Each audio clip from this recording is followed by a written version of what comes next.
Ladies and gentlemen, welcome to episode number 2 of our Feed the Beast Revelation series. And thank you for the warm reception to episode number 1, by the way. I'm kind of surprised how many of you seem to be on board with the series, which is awesome, so thank you for that. And today there's a few different things I want to take care of. First and foremost, the thing that I wanted to do last episode and couldn't quite get to, we need to fix our transportation situation. So, these days, even in vanilla Minecraft, we fly to get everywhere in this game, right? Even in vanilla, we get an elytra, we get our fireworks, and we just never touch the ground ever again, right? Walking is just for noobs, and we don't want to be noobs. No. So, today I want to try and fix that. I want to try and get a better way to get around. And in a mod pack like this one, there are a lot of ways to do that.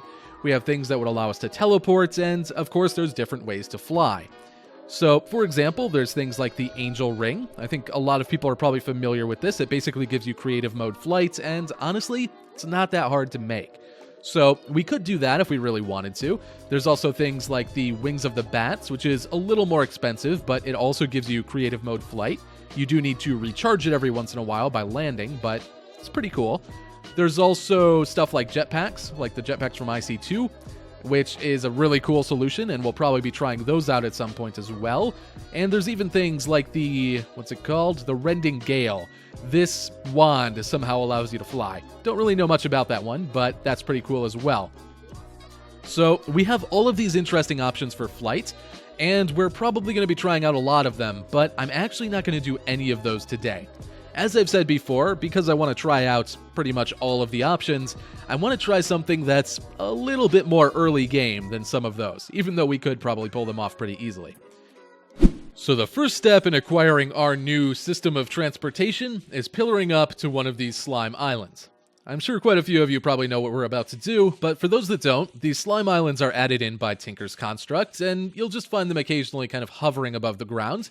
They're made up of all kinds of weird stuff. Like you can see they're made up of kind of this weird slimy dirt stuff, and more importantly, on top of them, there are these slimy trees. And that is what we're coming up here for.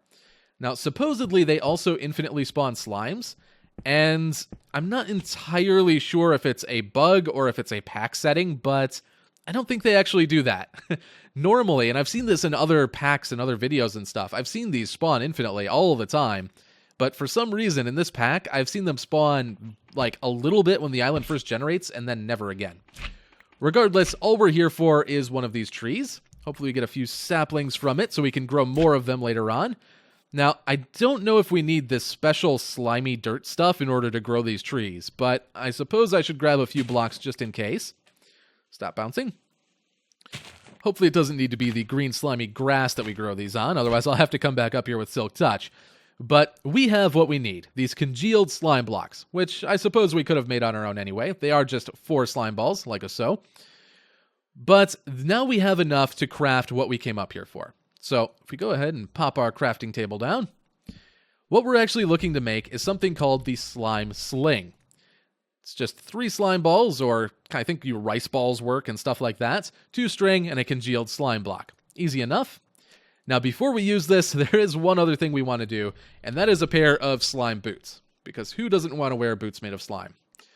So let's go ahead and throw those on, take our crafting station with us, and now we can take our slime sling, we can aim down at the ground.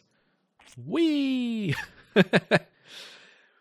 That is probably one of the cooler ways to get around, as long as you don't land in lava.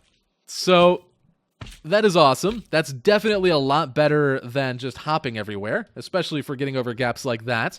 But we can actually do one better than this. We can improve our transportation one more step without going to full-on flight. And in order to do that, we need to use a mod that I added into the pack myself called Open Gliders. I have one of these already made in here. Let's go like so. These are relatively simple to make. They're basically just a little bit of iron, some leather, and some sticks. Very, very cheap. Though there is an advanced version I saw, and for some reason that takes 2 elytra to make it. So that thing better be amazing.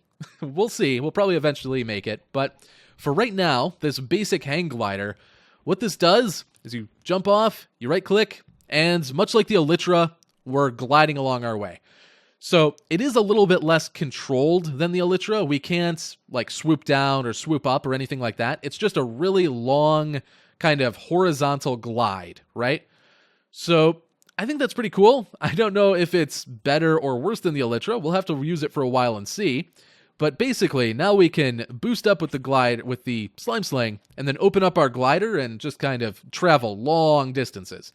So I think that that's going to be a really, really good way of getting around. And now that we have this, I actually want to spend a little bit of time trying to explore the area. Because basically, if we open up our journey map here, spawn is right up here. I came on down, I went into this Badlands biome, and since then, I've barely left it. I went out a little ways to pick up certain resources and stuff, and I've done most of my mining over here, for example, but we really don't know what's around us. We don't know what resources we have access to. We don't know what biomes we have. I would like to find a desert, for example.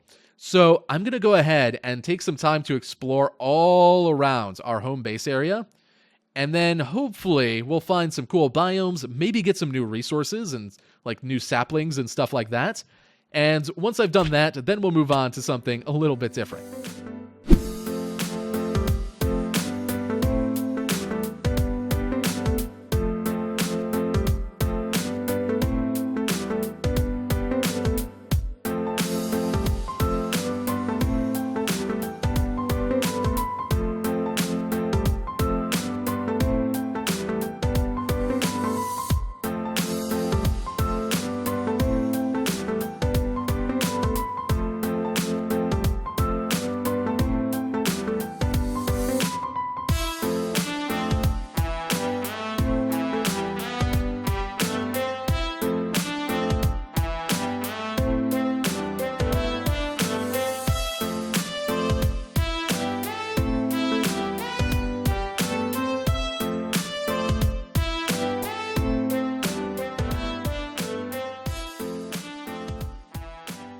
So our exploration trip went reasonably well. We've uncovered quite a substantial amount of the map and found some cool stuff. We found a mesa, so if we ever need terracotta, that's really cool, as well as a desert for sand. And there's also a lot of structures and stuff I want to go and check out, like this village over here, and I think there's one up here, and this one has some awesome terrain around it, by the way, so we'll have to go check that out, and I think there's even one very close to us, right down here. So I want to go and look at those at some point, because they looked like there was new buildings and stuff I didn't recognize in there, so that might be kind of cool. And there's also some other weird stuff, like these little pirate ships out here in the ocean. I don't know what's up with those. I don't know if there's anything good on them, but I'm curious. So we definitely want to go and do that, but unfortunately, we're going to have to put that off just a little bit, because there's something I want to take care of today, and I want to make sure we have enough time to do it 100% completely and not leave it half finished. So we may have to postpone that extra little bit of exploration until next time. What I really want to focus on today is power generation. So power generation is kind of the backbone of modded Minecraft. It's how you progress through the game. So early game, you get some basic power generation, and it allows you to kind of speed things up. You can make machines that just make your life easier or give you access to materials that you wouldn't otherwise have. And then you start getting a little bit better, and you get a little bit better power generation, and then you can do things like craft blocks automatically or automatically gather resources. And then by the time you reach endgame, you have tons and tons of power, and you're doing some truly bonkers stuff. So to demonstrate what I mean, I actually set up a few basic machines. Let's go ahead and grab those quick. Oh my god, what am I doing? There we go. So we pop down this bad boy. This is going to be our power generation, a little coal generator, just temporarily. And I put my pick away. What a derp. So we're going to go ahead and pop some cables behind this. And what that's going to do is pull the power out of this coal generator as it generates.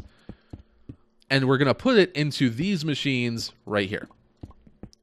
So this is kind of a basic setup of thermal expansion machines. Now, I will say that it is a little tricky to make some of these when you're early game. There is some kind of tedious materials involved, but this is pretty typical stuff, and it actually makes your life way easier once you reach the point of having machines like these. For example, the most basic of these is the redstone furnace. It behaves just like a normal vanilla furnace. You put something in, it smelts it, but instead of using fuel, it uses power. And it does so way, way faster than a normal furnace does. In fact, because it's a machine, it can actually be upgraded, and you get to the point where you start smelting stuff in fractions of a second. So that is really cool. Then there's stuff like the pulverizer, which breaks blocks down into dusts and things like that, and gives you access to cool stuff that you need to make certain other blocks. The induction smelter, you mix two blocks together to get other types of blocks out of, and you need this to create other materials. So this is kind of a turning point in Minecraft, once you get to the point of having this. So if we were to grab a little bit of coal, just for the sake of example, and pop that into our coal generator, you'll see that this turns on, and it doesn't look like it's generating any power right now, but that's because it's automatically getting pulled out and put into all of these machines. So at this point, we technically have power generation, and it's powering some machines that we can use, but if we go to use these, it's going to drain that power very, very quickly, because while this coal generator is good, and it does what it needs to, it's pretty limiting. Like, if we were to try and boot up multiple of these machines at one time, it would really drain the power down, and they wouldn't be able to run properly. So we're going to need something a little bit more powerful than that. Now, there's plenty of interesting power generation options in the game. If we go ahead and search for the word generator, there's a lot of options that pop up, for example. And some of these are pretty silly, like the culinary generator, for example. You can put food items in here, and it will burn those and give you different amounts of power depending on how good the food is. So that's kind of interesting. There's stuff like the magmatic generator, which gives you power when you put lava in. The pink generator gives you power when you put pink items into it, which is kind of silly. And then there's stuff like the slimy generator, which you put in slime and milk, and you get quite a substantial amount of power from it. Of course, there's more than just generators as well. There's things like dynamos from thermal, and they do different things. Like the steam dynamo, you put fuel in and it gives you power. Pretty straightforward. The magmatic dynamo, you put different hot liquids into to get power. The compression dynamo, you take other fuel sources and put them in to get power, like liquid fuel sources. And after looking through all of these options and doing a lot of thinking and testing and stuff like that, I think the compression dynamo is the one that gives us the most interesting kind of things that we can do. So, for example, you can do stuff like crystallized oil. This is a byproduct of actually additions. Basically, you grow canola seeds, and then you kind of harvest those seeds, you process them a few times, and you get oil, or empowered oil if you go through a few other steps, and then you can turn that into power. So that's a cool option. There's also stuff like biofuel, which you can create by putting seeds or other plant matter into a bioreactor, and that's really cool as well, something I may want to try out. But I think the option that I actually want to go with is tree oil. So this gives you 1,000,000 RF per bucket of tree oil.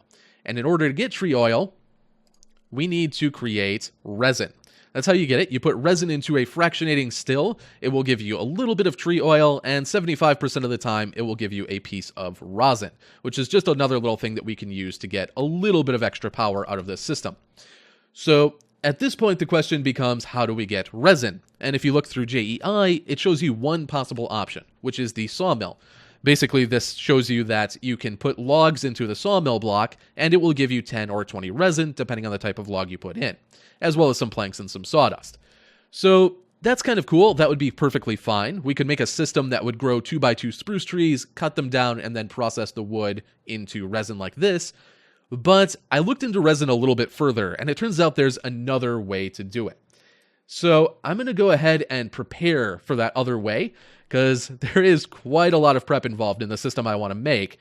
But I'm going to go get to that, and then I'll be back with you guys when we're ready to start on our proper power generation system.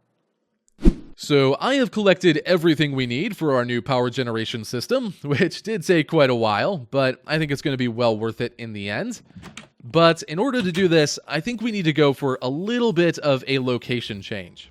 So if you followed me for a while, if you follow my vanilla Minecraft series, you know that I like to build with a bit of a theme. I don't like to just build things because they're efficient or because they're useful. I like to make stuff that looks good and then has that stuff added to it. So in this case, because it's a build involving trees and things like that, we would probably build something like a lumber mill or a tree processing plant or a resin sap collecting area at least. Something like that. But because we don't really know the build style of this area just yet, I don't really want to jump into one of those big builds.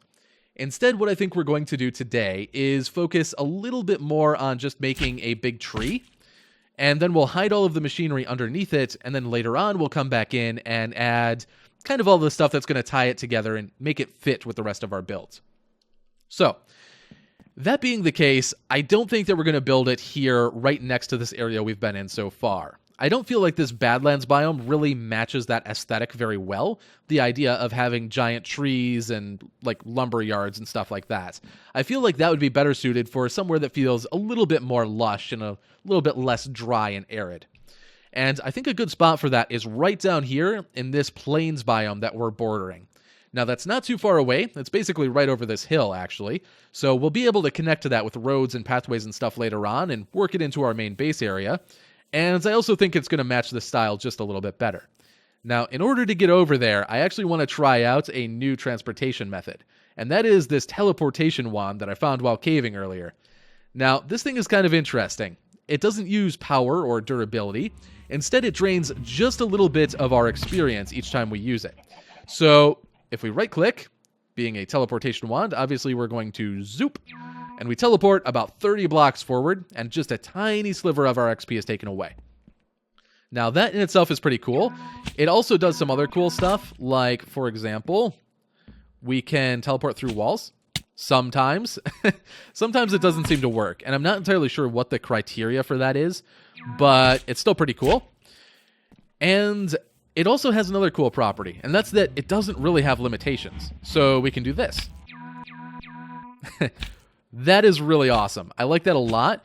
And obviously that's not kind of the greatest way to get around, because we're going to burn through so much of our experience if we try and do that all over the place. But we can use that in tandem with our glider, and then we get crazy heights for just a little bit of XP, and we can glide for super far distances. And if we want to go higher, all we need to do is switch to our wand, click up, switch back to our glider. There we go. That is awesome. Even better than the slime sling. Probably not quite as fun, but it is very, very efficient. So that's really cool. I'm probably going to try and use that for a little while. We'll see how it goes. Anyway, we need to get onto our build. So right about here seems like a good spot. And I think what we're going to do is plant down a 2x2 spruce tree. And this is going to be the source for all of our resin. Now, unlike the sawmill solution, we're not... I don't really like that tree. Let's try again. Well, I guess this one will do. Ideally, I wanted one that only had leaves up at the top, because that would have made it a little bit easier to customize the tree later on, but I guess this will be fine. So, now that we have our tree, we can start getting resin from it, and we can do that using the arboreal extractor block. A very cool little machine. Basically, you put this down next to a tree, and it will start kind of draining liquid from it. Every 30 seconds or so, it'll pull out a certain amount, depending on what the tree is. So, for example, every 30 seconds, we'll get 100 millibuckets of resin from this. Very, very cool. And we can also place those on every side of the logs. Now, we can only place them along the bottommost block of the tree. We can't alternate them, and the tree also has a few other requirements, like it needs to be on top of dirt, and it also needs to be naturally placed, and there needs to be natural leaves, and a few other things. The checks are a little bit finicky, but for the now, this will do. So, as I go around and place these, I'm going to disable all of the inputs and outputs, just so the resin builds up and it's not draining out into our system. And if you're not familiar with this process, by the way, in thermal expansion, a lot of the machines have this ability to set inputs and outputs for different things, and you can set which side does that. So, for example, if we wanted the input to be on top to go to this fertilizer spot in the arboreal extractor, we could do that. So now from the top, we could input into this slot. And then if we wanted the resin from the output to come out the bottom, we would do this. So the orange bordered resin goes out the orange circled bottom. You get the idea. Very cool stuff. I'm going to go ahead and disable these after I take a nap because I don't want to get blown up. There we go. And once all of these are in place, they're just going to start draining the tree of resin. Or, well, I shouldn't say draining. This isn't a finite process. They will infinitely generate the resin. It's not like the tree is going to get worn out or run out of resin or anything like that. So, good times. We don't have to worry about stuff like that. Anyway, now that these are here doing their thing, we need to hollow out a bit of space beneath the tree and make room for all of the other machines we need to put in. And then we can get to work kind of building the entire rest of the system, basically. So, now that we're done with that process, we can go ahead and get to work. Now, the first thing we want to do is put down some fractionating stills. Now, these are kind of the brains of the whole operation. These are what takes in the resin from the arboreal extractors above and turns it into all of the useful stuff that we actually want. Now, let's go ahead and configure these, kind of like we did with the arboreal extractors. We want to set the input for this to the top. That's where we will take in the resin. We want to set the primary output out the bottom. That's where the tree oil will go. And the secondary output, which is for the rosin, we can send out the back. So that's all well and good. And now we want to set the rest of them to that same thing, but rather than doing that manually, because I'm very lazy, I'm going to use something called a red print, which is just a couple pieces of paper and some redstone. If you right-click a thermal expansion machine with that, it will save the configuration of that machine, and then you can apply it to other machines of the same type. So that's a nice time saver, especially if you're doing tons and tons of stuff. And then you can shift right-click to clear it so you can reuse it later on. Very cool. So, now that we have these, we can go and hook up our arboreal extractors to the fractionating stills. Go ahead and uncover these, and then cook them up using fluid ducts. So the way that I'm going to handle this is I'm going to connect each set of arboreal extractors to one specific fluid duct.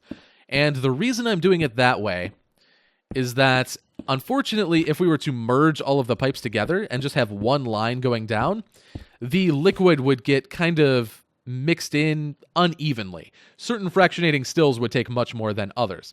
And of course, if we have all of the pipes connecting like this, that's going to happen anyway. So we need to take the crescent hammer and break those connections. Like so. There we go. And that one. So at this point, all of our resin lines are set up properly, and they'll go where they need to, but we're going to run into another problem. And that problem is that these fractionating stills actually have 4 different things that they need to take in and put out. They have their 2 outputs, the rosin and the tree oil, their main input, the resin, and they also need to take in power, because it does take a little bit of power to go through the process that they do. And the problem is that these 2 middle fractionating stills only have 3 available faces to work with. We wouldn't have anywhere to put in the power currently. So the solution to that is to replace these bottom fluid ducts with signalum-plated fluid ducts. Now, thankfully, we only need 4 of these because they are a little tedious to make. Signalum is a little tricky before you have some nice automation going on. You need to make destabilized redstone and a magma crucible and mix that together with pulverized copper and silver, I think it is. Or you can put it in your... Okay, seriously now. Or you can put it in your smeltery. Either way, it's a bit of a process. So now that I've switched to that, we have our inputs taken care of. The resin will flow in, and once we hook up some power to the back of this, that will flow in there as well. Now we can switch over to the outputs, starting with the back, which is where we're going to output our rosin. And for that, we can send these to a steam dynamo. Now, the steam dynamo we want pointing out this way, because we get the power from this little red end here. So that's how we want that to face. And now we can take care of the other output, which is our tree oil. And to do that, we'll place down some compression dynamos.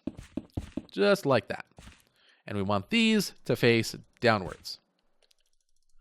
Like that. So, now we have all of the inputs and outputs for the fractionating still itself, but our dynamos still need one more thing. Currently, they're taking in their fuel source, but they also need a coolant in order to kind of operate properly. Now, thankfully, just regular old water will work for this, and we can get water nice and easy using an aqueous accumulator. Now, this block is a little broken at the moment. Normally, it generates water very, very slowly, and in order to speed it up, you have to put water source blocks around it. But for some reason, it's like locked into generating water at the fastest possible pace, and it never slows down. So that's a little weird, and I'm going to add water in later on anyway, just for the sake of being future-proof in case that gets fixed. But I don't have water on me right now, so we'll have to do that later on. I'll do that on my own time. But for right now, you can see our dynamos are all filled up with water, and they're good to go. So at this point, this system is almost done. Now we just need to connect everything together for the power aspect of it using hardened flux ducts, which are basically like the fluid ducts we've been using to transfer fluid, but they transfer power. So we can do that. We're going to want these to go over like so. And we can bring it up here, and then we want to connect our steam dynamos as well. So now all of the power that we generate with our system is going through this line right here. And we're going to want to connect that up above as well, because remember, our fractionating stills need a little bit of power. So we can disconnect this. Not that we need to, but it looks a little better. And now our system is kind of a self-contained loop. Basically, it will generate power. Some of that power will go back up and fill up the fractionating stills. And it'll kind of keep to itself, basically. We don't need to worry about powering this in any way. It's a 100% self-dependent system. Now, the nice thing about this is that it's only going to take a tiny fraction of the power that it generates in order to power these. The rest of that power we can use for ourselves by dragging out another wire over here. Now, eventually we're going to want to kind of hook up some kind of power grid for our base. We're going to want to do something where everywhere across all of the different areas of our base, because it is going to be kind of expansive, I think, where we'll be able to access our power however we want to. So, unfortunately, we're not going to do that quite yet. Our base just isn't really at that stage. We don't have a need for it, and I don't really know how things are going to be laid out yet. So for right now, what I'm going to do is just store the power temporarily in energy cells. Now, this is going to work relatively well. The problem with it is that these energy cells, they're not very big. They only hold 2 million RF. Now, keep in mind, that is a lot of RF for the stage of the game that we're at. Like running those little basic machines that I have back at my temporary base, well, 2 million RF would do quite a lot in those things. But compared to our power generation system that we just created, 2 million RF is pretty much nothing. All 5 of these, all 10 million RF that these accomplish here, that would be filled up within a few, like a dozen minutes maybe, a few dozen minutes at best. So this isn't quite going to cut it. In order to resolve that problem, we're going to need to upgrade those, and we're going to upgrade them straight to the second highest tier, because that's the highest I can go at the moment, to Signalum.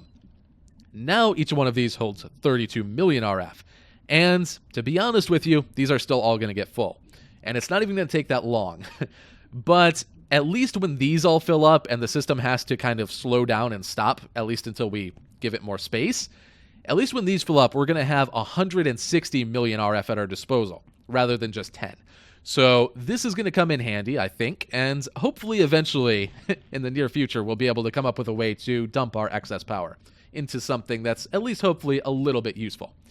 Now, at this point, our entire system could be up and running.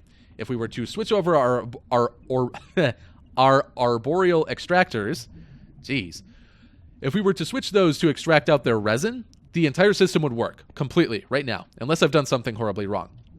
However, there is one bottleneck to this system that would kind of slow everything down, and that is the compression dynamos.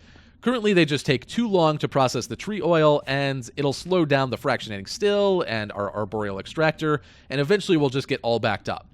So in order to resolve that, we're going to upgrade these as well. Thankfully, these only need to be upgraded to the reinforced conversion kits, so that's not too bad.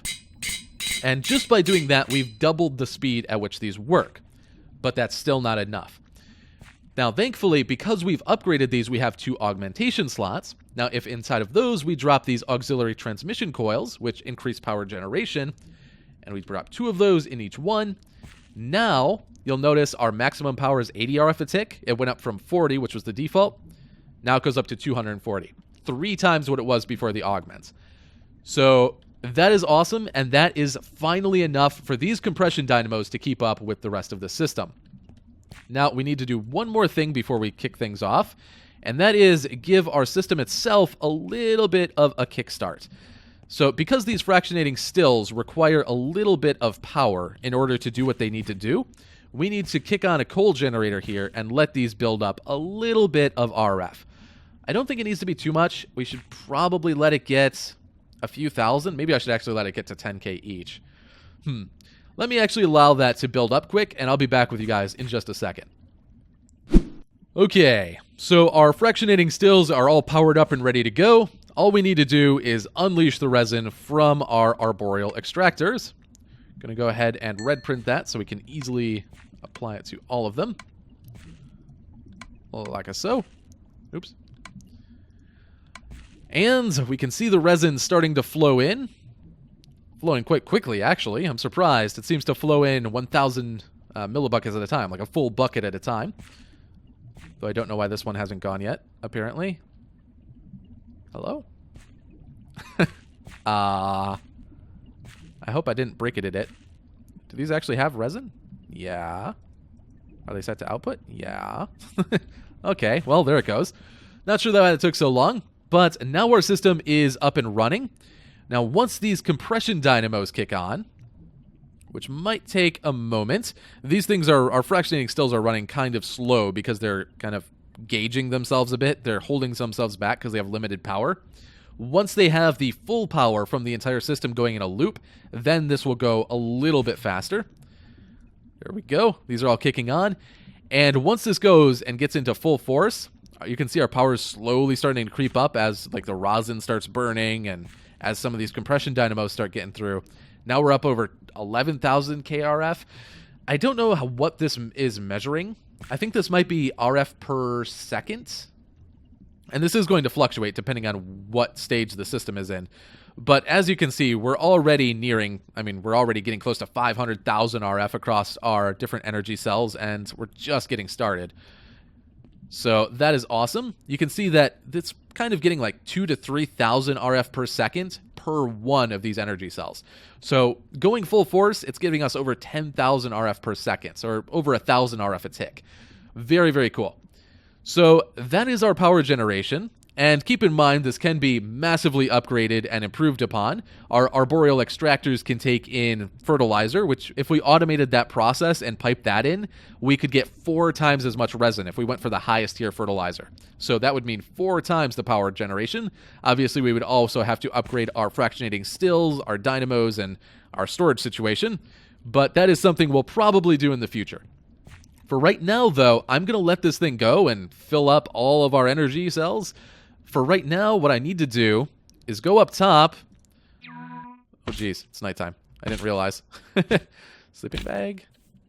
Please don't get eaten. Oh, no. Oh, no. Oh, geez. Oh, my. Okay, it's real nasty out here. Very nasty out here. Please stop. Those guys are so tough. Okay. So what I'm going to do, after I don't die, is customize this tree. Now, like I said earlier, we're definitely going to come back here and make a much better build out of this eventually and have buildings and structures and stuff going on. But for today, all I'm going to do is try and make this look a little bit better. I'm going to try and cover up the arboreal extractors, make the tree look just a little nicer so it's not quite an eyesore in this spot. And then we'll probably call it a day, because I realize I've probably been waffling on for quite some time.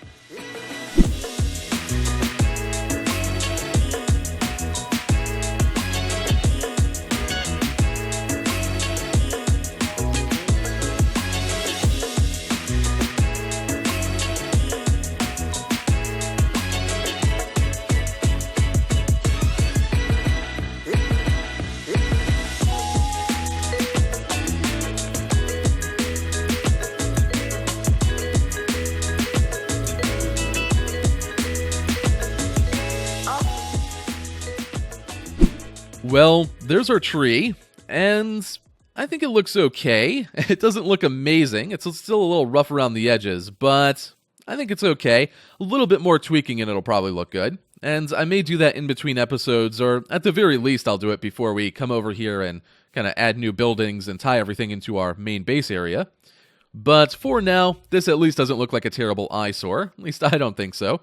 Though, the top is a little weird, and it does actually pose a problem, because that has the natural leaves in it, like the few that I left on top of the tree that naturally generated, and that's because our arboreal extractors require those natural leaves in order to work, so I can't really touch that little ball of leaves right there. I can add to it, but I can't subtract from it, especially now that I don't know what leaves are what. So, kind of an interesting problem, but I'll deal with that later on. For right now, I think this tree is good, and I think we're going to have to call it here, because this episode is super duper long already. Why is this here? Dirt. Yeah, the episode's super long. Apologies for that. Apparently I am suffering from a bit of a rambling problem lately. So, still dealing with that, but I think that's going to do it for today. Let's actually go ahead quick, though, and check out what our power generation is doing and how that's held up while I've been building. Boop. Wow. Over 16 million RF in each one of our energy cells, just from the time I spent building that tree. So, yeah, that's what, like over 75 million, going on 80 million RF in total? We're going to need to dump that power somehow. We could do something simple, like just generate lava with it, and that would be fine. Kind of wasteful, but it would be okay. But if you guys have some other idea of something we can do with all of this power, be sure to tell me. I mean, we could do something like set up a quarry of some kind, assuming that's in this pack. I have no idea. But I'm sure we have some capability like that, assuming this is enough power for that. Again, no real idea what I'm doing in this mod pack. But if you have ideas for this, be sure to let me know. For today, though, I'm going to call it here. So, hope you enjoyed today's episode, even if it was a little bit rambly when we were getting all of our power situated and whatnot. And, well, that'll do it. So, again, be sure to... What are you? Oh, you're adorable. With your little boxy face. Smallest deer ever. Are you a baby?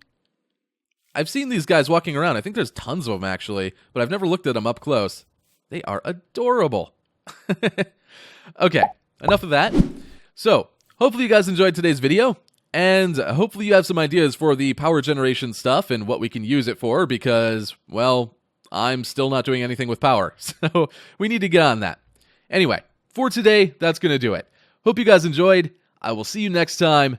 Bye-bye.